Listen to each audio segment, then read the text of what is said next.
நமக்கு எதிராக ஒரு கூட்டணி உருவாகி இருக்கிறது. எல்லாம் கை கோர்த்துக்கிட்டு மேடையில ஏறுறாங்க.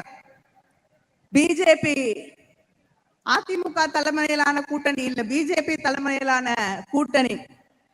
அந்த கூட்டணியில இருக்கக்கூடியவர்கள் எல்லாம் பிரதமரோடு கைகோர்த்து நிற்கிறார்கள். எந்த பிரதமரோடு? இங்கே சில நாட்களுக்கு முன்னால் டெல்லியிலே ஒரு பட்ஜெட் படிக்கப்பட்டது. அந்த பட்ஜெட் படிக்கப்படுவதற்கு முன்னால் நம்முடைய முதலமைச்சர் அண்ணன் தளபதி அவர்கள் காலையில எக்ஸ் வலைதளத்திலே ஒரு ட்வீட், ஒரு செய்தியை போடுகிறார்.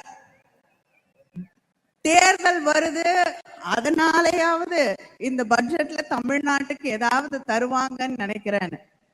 ஆனா அப்ப கூட தமிழ்நாட்டுக்கு அள்ளி இல்லை கிள்ளி கூட கொடுக்க மாட்டேன் என்று சொல்லக்கூடிய பிஜேபியோடு கைகோர்த்து நின்று கொண்டிருக்கக்கூடிய துரோக கூட்டணி.